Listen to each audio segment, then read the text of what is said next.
कक्षा 10 सामाजिक विज्ञान का प्रजातंत्र के समक्ष प्रमुख चुनौतियां पढ़ेंगे। हमारी आज़ादी के बाद हम जिस दर से विकास कर रहे हैं उस दर से हमारी प्रगति नहीं हो पा रही है।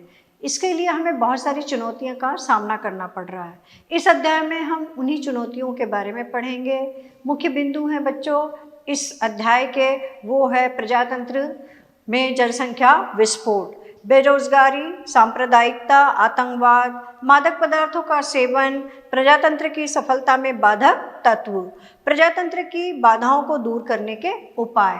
हम यही आज पूरे अध्याय में विस्तार में पढ़ेंगे। बच्चों, भारत में स्वतंत्रता प्राप्ति के बाद 6 दशकों में विकास के बहुत कार्य किए गए, परंतु वह विकास हमें दिखाई नहीं पड़ता है क्योंकि हमारे पास अनेक सारी चुनौतियां हैं।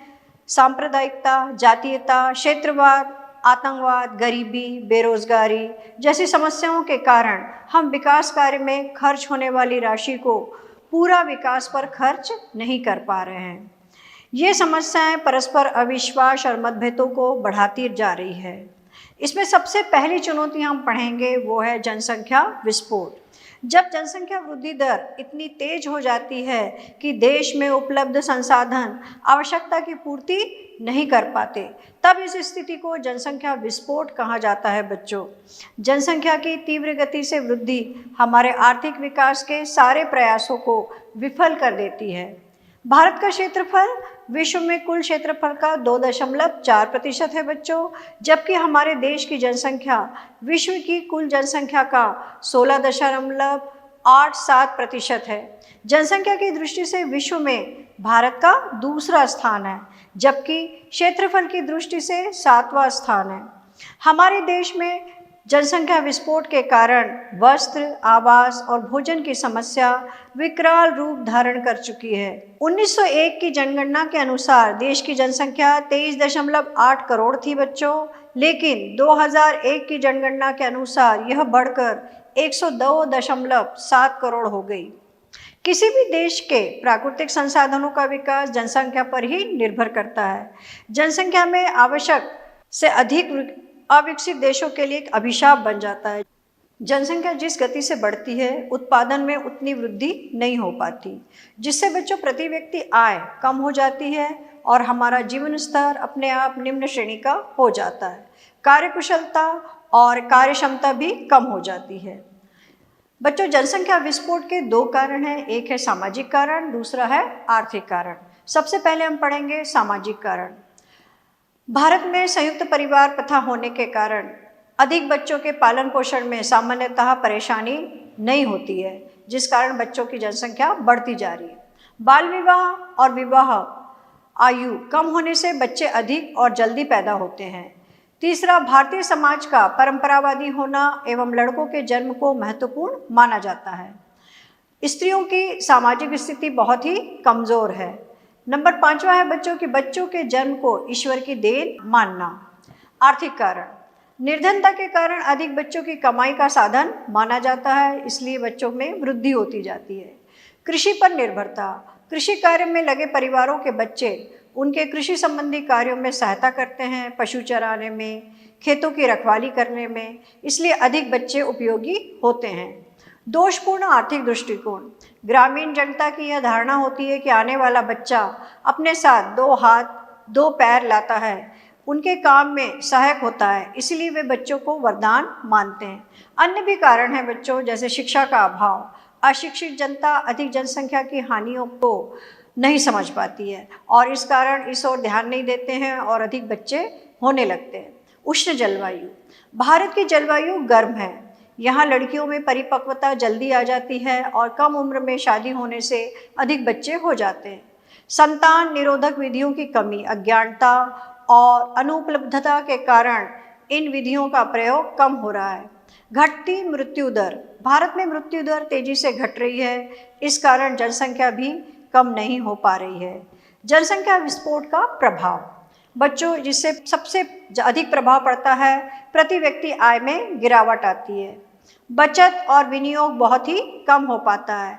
भूमि पर जनसंख्या का अधिक भार पड़ रहा है। कृषि योग्य भूमि आवश्यक मात्रा में अनाज उत्पन्न नहीं कर पा रही है।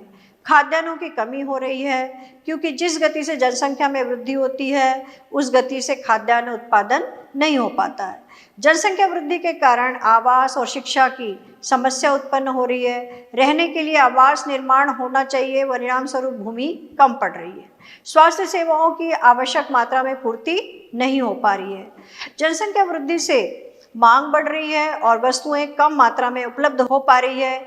इनसे कीमतें बढ़ रही है और महंगाई बढ़ती जा रही है। बेरोजगारी में वृद्धि, जनसंख्या वृद्धि से श्रम की पूर्ति बढ़ जाती है और इससे बेरोजगारी की संख्या बढ़ जाती है।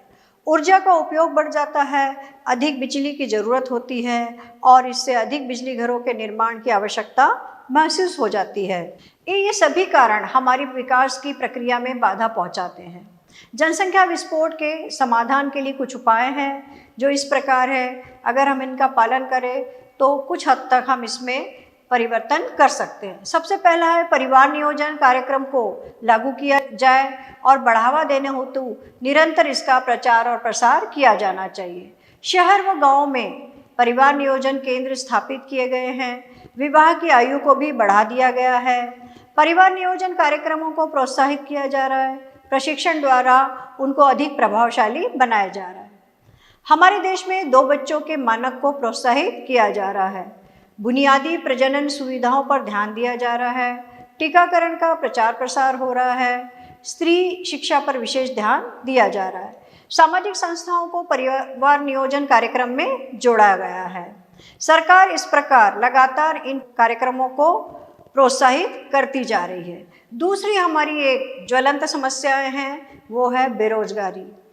हमारे देश में 2 प्रकार की बेरोजगारी है बच्चों। एक है शहरी बेरोजगारी और दूसरी है ग्रामीण बेरोजगारी। शहरी बेरोजगारी बड़ी संख्या में शिक्षा प्राप्त कर लोग बेकार बैठे रहते हैं। इससे शिक्षित बेरोजगारियों की संख्या बढ़ रही है। ग्रामीण क्षेत्रों में जनसंख्या शहरों की ओर जा रही है। मशीनीकरण और आधुनिकीकरण के कारण अवसरों की संख्या कम हो रही है, क्योंकि निरंतर हाथ के बजाय मशीनों से कार्य हो रहा है। ग्रामीण बेरोजगारी, कृषि क्षेत्र में वर्ष भर कार्य नहीं होता है, क्योंकि भारत एक कृषि प्रधान देश है। 6 माह कृषक बेकार रहते हैं। पूंजी का अभाव होने के कारण कुटीर उद्योगों का विकास नहीं हो पाया है। उन्हें वर्ष भर कार्य नहीं मिल पाता और उनकी कमाई में बढ़ोतरी नहीं हो पाती है और इसलिए भारत में बेरोजगारी की स्थिति बहुत अधिक विकराल रूप धारण करती जा रही है। भारत में बेरोजगारी के कुछ कारण हैं बच्चों। उनमें सबसे पहला है जनसंख्या में तीव्र वृद्धि। काम करने वालों की संख्या तो बढ़ रही है, परंतु उस तुलना में कार्य के अवसर नहीं बढ़ पा रहे हैं। दूसरी बहुत बड़ी समस्या है कृषि पर बढ़ता दबाव। जनसंख्या वृद्धि से कृषि भूमि पर जनभार बढ़ता जा रहा है। इस कारण उपलब्ध भूमि पर छिपी हुई बेरोजगारी में वृद्धि हुई। फलतः परिवार का जीवन स्तर बहुत ही कम हुआ और प्रति व्यक्ति आय भी कम होती जा रही है। दोषपूर्ण शिक्षा प्रणाली। शिक्षा प्रणाली व्यावसायिक नहीं है हमारे देश में। इसमें लाखों BA MA करने वाले लोग बेरोजगार रहते हैं। यहाँ तक कि इंजीनियर भी बेरोजगारी में शामिल हो गए हैं। दोषपूर्ण नियोजन। हमारे देश में नियोजन नीति रोजगार मूलक नहीं है। रोजगार के अवसर अधिक उपलब्ध हो सके, इस पर ध्यान कम दिया गया है। श्रमिकों में गतिशीलता का अभाव। ग्रामीण जनता आज भी परंपरा, कुरीतियों और अंधविश्वासों से जकड़ी हुई है। इस कारण उनको गतिशीलता पर विपरीत प्रभाव पड़ता है। जहां रोजगार उपलब्ध है वे वहां नहीं पहुंच पाते हैं। अपने पुश्तैनी घरों में या पुश्तैनी शहरों में ही गाँव में रहना पसंद करते हैं। विकास की गति धीमी। पंचवर्षीय योजनाओं में विकास की दर लक्ष्य से नीची रही। इससे बेरोजगारों के अवसरों में अधिक वृद्धि नहीं हो पाई। पूंजी का अभाव। कृषकों की आय कम होने से बचत नहीं हो पाती है और इससे पूंजी विनियोग नहीं हो पाता और रोजगारों के अवसर कम हो जाते हैं। उद्योगों में मशीनीकरण। उद्योगों में उच्च तकनीकी मशीनों का उपयोग होने से मानव श्रम की आवश्यकता कम होती है और इससे बेरोजगारी बढ़ने लगती है। शिक्षितों का दोषपूर्ण दृष्टिकोण। देश में शिक्षितों के श्रम कार्य में रुचि नहीं होती। वे शारीरिक श्रम करने की अपेक्षा बेकार रहना पसंद करते हैं या आराम वाली नौकरी पसंद करते हैं। रोजगार मार्गदर्शन का अभाव। देश में रोजगार के इच्छुक व्यक्तियों को सूचना न मिलने से अवसरों की जानकारी नहीं होती है और ना ही उन्हें कोई सही मार्गदर्शन मिल पाता है। इन उपरोक्त कारणों से ही बेरोजगारी बढ़ती जा रही है। बेरोजगारी के परिणाम, इनके समाज पे बहुत बुरे परिणाम होते हैं। इनमें सबसे पहला है मानव शक्ति का अपव्यय। आप सभी जानते हैं बच्चों कि हमारे देश में युवाओं की संख्या पूरी दुनिया में सबसे अधिक है, लेकिन कार्य करने योग्य व्यक्ति जब बेकार रहते हैं तो उनका श्रम व्यर्थ चला जाता है और इस तरह से बहुत से बेरोजगारों की श्रम शक्ति का उपयोग नहीं हो पाता। आर्थिक विकास में बाधा, कृषि में निहित बेरोजगारी और अन्य बेरोजगारी से बचत शून्य हो जाती है क्योंकि आय कम हो जाती है। पूंजी का निर्माण और विनियोग नहीं हो पाता है। इससे देश में आर्थिक विकास में रुकावट आती है। संसाधनों की बर्बादी, देश में सरकार स्वास्थ्य और शिक्षा के लिए बहुत बड़ी धनराशि खर्च करती है, प्रशिक्षण पर भी बहुत अधिक खर्च करती है, परंतु बेरोजगारी के कारण ये सब व्यर्थ हो जाता है। सामाजिक समस्याएं, बेरोजगारी मानसिक और सामाजिक असंतोष का जन्म देती है। बेरोजगार असंतुष्ट और परेशान व अभावग्रस्त रहते हैं। इससे चोरी, डकैती, बेईमानी, जमाखोरी, नशा आदि बुराइयां समाज में बढ़ने लगती है। सुरक्षा व्यवस्था नष्ट होती है, नागरिकों में असुरक्षा की भावना बढ़ जाती है।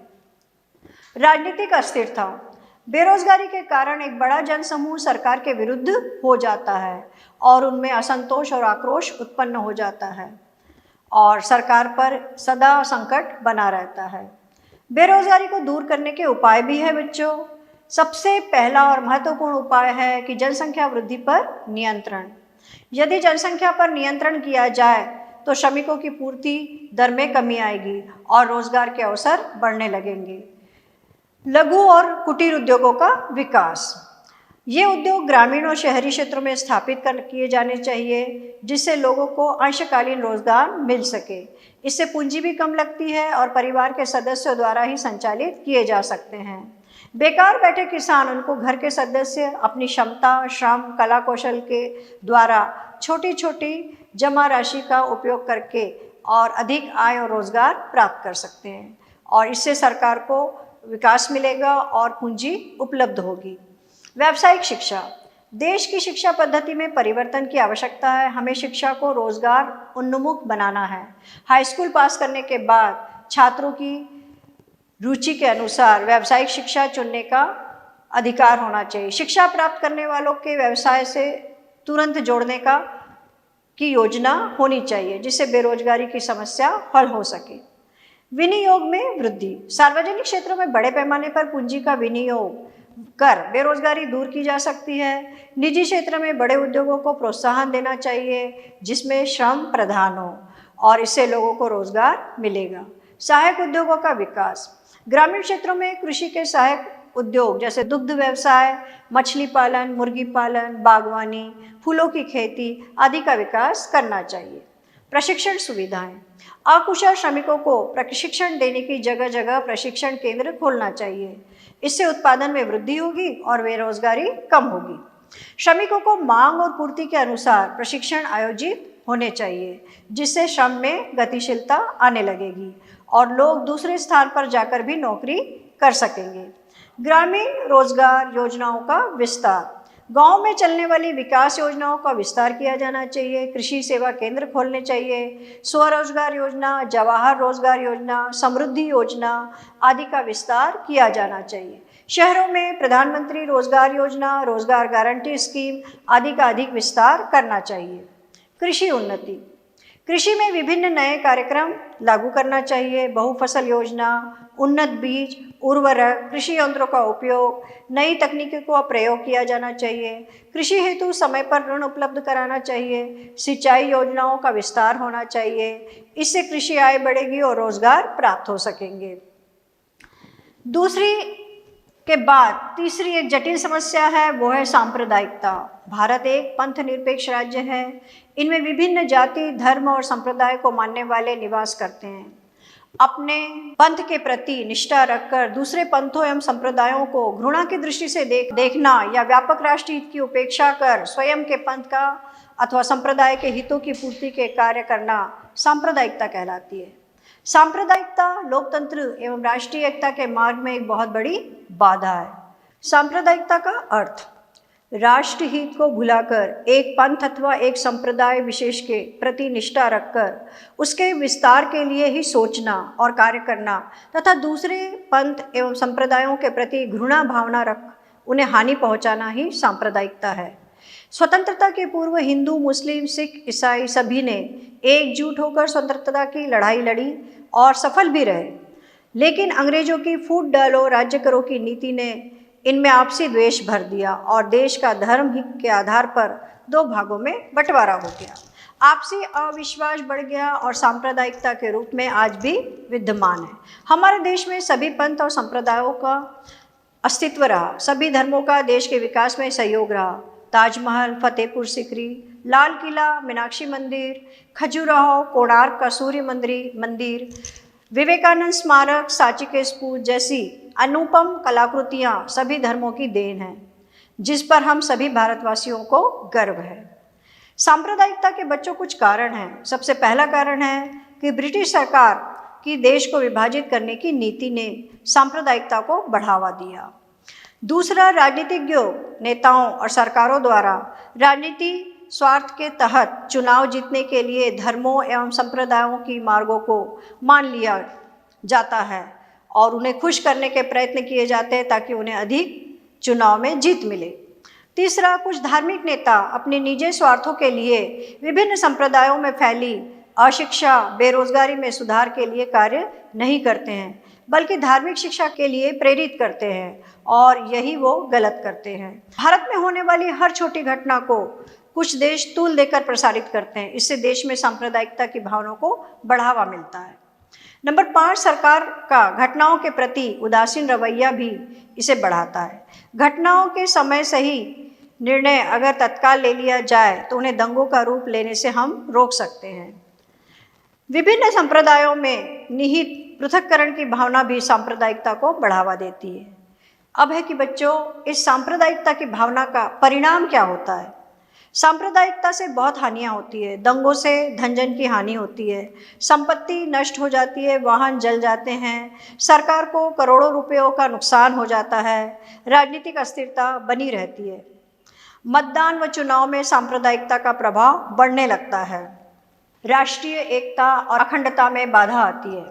आर्थिक और औद्योगिक विकास की गति धीमी हो जाती है। देश की सुरक्षा को खतरा हो जाता है क्योंकि झगड़ों और दंगों से सेना लगानी पड़ती है और जबकि उनकी आवश्यकता हमें सीमा के लिए सबसे ज़्यादा ज़रूरी होती है।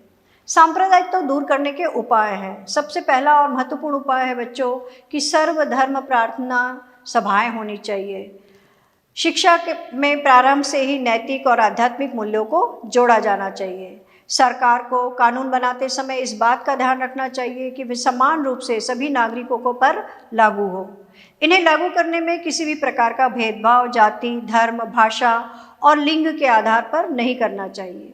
चुनाव के समय धर्म के आधार पर उम्मीदवार का चुनाव नहीं कराना चाहिए। राजनीति में धर्म का प्रभाव बढ़ने से धर्मनिरपेक्षता की भावनाओं में बाधा आती है। शिक्षा का विकास अधिक से अधिक करना चाहिए जिससे व्यक्ति अच्छे या बुरे का निर्णय स्वयं ले सके। सरकार को कोई भी ऐसा कार्य नहीं करना चाहिए कि सांप्रदायिकता को बढ़ावा मिले। अगली महत्वपूर्ण समस्या है आतंकवाद। ये एक हमारे सामने बहुत बड़ी चुनौती है बच्चों। मानव जाति के विरुद्ध कुछ व्यक्तियों या गिरोहों की हिंसा को आतंकवाद कहते हैं। यह लोकतंत्र के विरुद्ध अपराध है। आतंकवाद आज विश्वव्यापी समस्या बन गया है। आतंकवादी विश्व भर में आतंकी गतिविधियां अपनाकर सबको भयभीत और असुरक्षित करना चाहते हैं। ये अनैतिक साधनों को भी न्यायसंगत ठहराते हैं और हिंसक गतिविधियों द्वारा देश की अखंडता और एकता को नष्ट करना चाहते हैं। कुछ विदेशी ताकतें, कट्टरपंथी ताकतें और अलगाववादी प्रवृत्तियां आतंकवाद को प्रोत्साहन दे रही है, जिससे विश्व में शांति भंग हो रही है तथा पूरा विश्व भयभीत हो रहा है। भारत में आतंकवाद के 3 रूप हैं। सबसे पहला सांप्रदायिक आतंकवाद। जम्मू कश्मीर में चल रहा आतंकवाद इसका उदाहरण है। कश्मीर घाटी में धर्म के नाम पर हत्या, अपहरण, लूटपाट करना, शांति व्यवस्था भंग करना इसका उद्देश्य है। कश्मीर के सीमा पार से आ रहे आतंकवादी धर्म के नाम पर आतंक फैला रहे हैं। दूसरे प्रकार के आतंकवाद होते हैं नक्सली आतंकवाद। भारत में नक्सलियों की गतिविधियां शांति और व्यवस्था को भंग करना है। इनका उपद्रव पश्चिमी बंगाल के एक गांव नक्सलीवादी से हुआ, इस कारण इसे नक्सलवाद कहा गया है। ये हत्या, अपहरण, वसूली, लूटपाट के माध्यम से आतंक फैलाते हैं। आंध्र प्रदेश, छत्तीसगढ़, पश्चिमी बंगाल और प्रदेशों में इनका फैलाव बढ़ता जा रहा है। तीसरा होता है जातीय आतंकवाद। उत्तर पूर्वी राज्यों में जनजातियों और गैर जनजातियों के आपसी मतभेद प्रजातांत्रिक आतंकवाद के रूप में उभर कर आए हैं। प्रजातीय आतंकवाद के रूप में उभर आए हैं। ये जातियां आपस में निरंतर लड़ती रहती है, जिससे देश की एकता और अखंडता को खतरा होता है। आतंकवाद का प्रभाव या परिणाम, नागरिकों में असुरक्षा की भावना पैदा हो जाती है।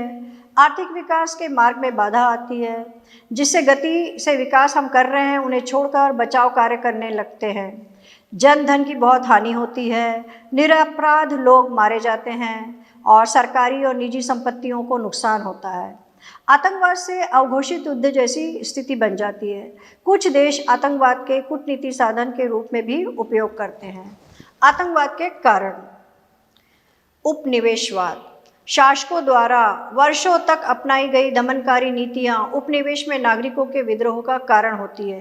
वे शासकों से छुटकारा पाने के लिए आतंकी गतिविधियां अपनाते हैं।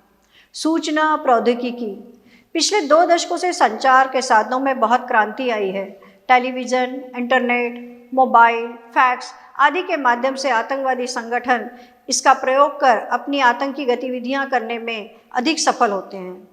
राष्ट्रों में द्वेष की भावना, एक राष्ट्र द्वारा जब दूसरे राष्ट्र में आतंकवादी गतिविधियों के संचालन के लिए आतंकवादी संगठनों को संरक्षण, प्रशिक्षण एवं आर्थिक मदद दी जाती है, तो ऐसी स्थिति में संचालित आतंकवाद सीमा पार संचालित आतंकवाद कहलाता है और भारत इससे बहुत अधिक प्रभावित है। भारत के पड़ोसी राष्ट्रों में अनेकों आतंकवादी शिविर पल व बढ़ रहे हैं, जिन्हें प्रशिक्षण दिया जाता है। अगली हमारी बहुत बड़ी चुनौती है बच्चों, मादक पदार्थों का सेवन। ऐसे पदार्थ जिनके सेवन से मस्तिष्क शिथिल हो जाए, रक्त का संचार तेज हो और उत्तेजना से क्षणिक आनंद की अनुभूति हो, ऐसी वस्तु को कहते हैं मादक पदार्थ। नशीले पदार्थों के सेवन से ही मनुष्य स्वयं पर नियंत्रण नहीं रख पाता है।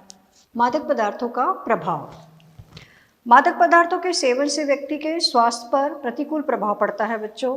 व्यक्ति की शारीरिक और मानसिक कार्यक्षमता घट जाती है, आर्थिक स्थिति खराब हो जाती है, परिवार में कलह बढ़ने से बच्चों का विकास प्रभावित होता है, सामाजिक प्रतिष्ठा पर प्रतिकूल प्रभाव पड़ता है। इन पदार्थों के सेवन से दुर्घटनाएं, झगड़े, व्यभिचार, चोरी आदि जैसी घटनाएं बढ़ने लगती है। मादक पदार्थों की तस्करी का धंधा बढ़ जाता है और इससे शासन को बहुत मुश्किल होती है। मादक पदार्थों के सेवन के कारण, नशे के बाद की पीड़ादायक स्थिति से छुटकारा पाने के लिए व्यक्ति बार बार नशा करता है।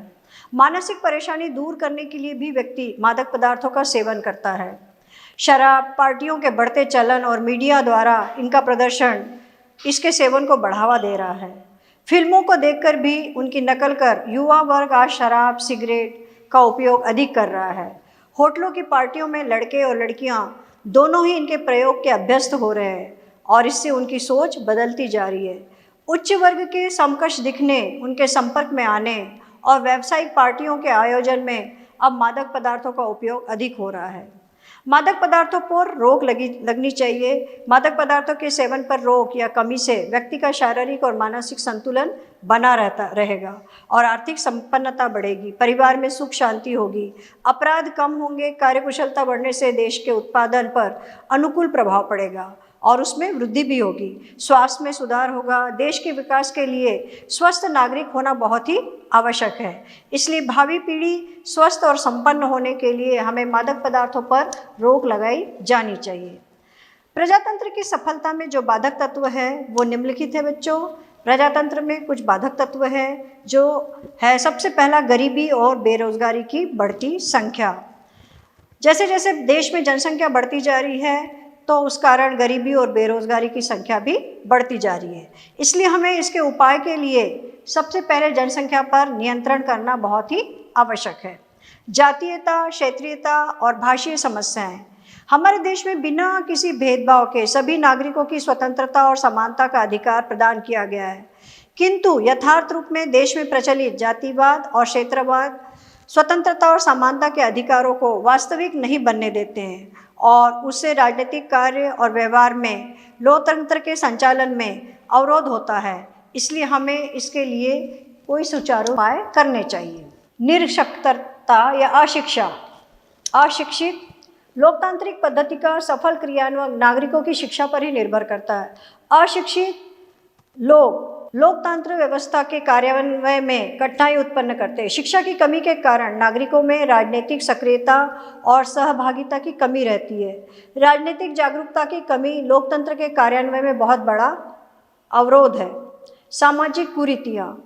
भारतीय समाज परंपरागत समाज है। यहाँ प्रजातंत्र की भावना के अनुकूल लोकमत की कम अभिव्यक्ति होती है। अभी भी हमारे समाज में अस्पृश्यता की भावना, महिलाओं के प्रति भेदभाव, जातीय श्रेष्ठता के भाव, सामंतवादी मानसिकता, सामाजिक कुरीतियाँ, अंधविश्वास आदि की भावनाएं व्याप्त है और जो लोकतंत्र को पनपने नहीं देता है। अतः हमें इनको दूर करने के हमेशा उपाय करने चाहिए। संचार साधनों की भूमिका। प्रजातंत्र में संचार माध्यम एक सशक्त संवाहक की भूमिका निर्वहन करते हैं। प्रजातंत्र के आधार स्तंभों में प्रेस का स्थान महत्वपूर्ण है। आज प्रेस समाचार पत्रों से ज़्यादा शक्तिशाली टीवी, इंटरनेट आदि हो गए हैं। यह साधन जनता की मनोदशा और शासन एवं प्रशासन को प्रभावित करते हैं और नागरिकों के और सरकार की कार्यवाही को जानने का अधिकार और कानून बनाकर दिया जा चुका है। संचार साधनों से ही नागरिकता को यह जानकारी प्राप्त होती है कि सरकार उनके लिए क्या और किस तरह का काम कर रही है। इससे नागरिक तो जागरूक हो रहे हैं, लेकिन उन्हें इसकी सही जानकारी मिलनी चाहिए, यही उसका उपाय है। इस प्रकार हम देखते हैं बच्चों कि प्रजातंत्र की बाधाओं में बहुत सारी बाधाएं हैं, लेकिन इनको दूर करने के उपाय भी है और सरकार इस पे कार्यान्वयन भी कर रही है, अपना कार्य सुचारू रूप से कर रही है और हमें भी इसमें एक आदर्श नागरिक होने के नाते सहयोग देना चाहिए और इसके सारे अपने कर्तव्यों का पालन करते हुए अधिकारों को की भावना से हमें सभी कार्य सफलतापूर्वक करने चाहिए। इस प्रकार मैं देखती हूँ बच्चों कि आपको प्रजातंत्र के समक्ष जो चुनौतियाँ हैं वो पूर्ण रूप से समझ आ गई।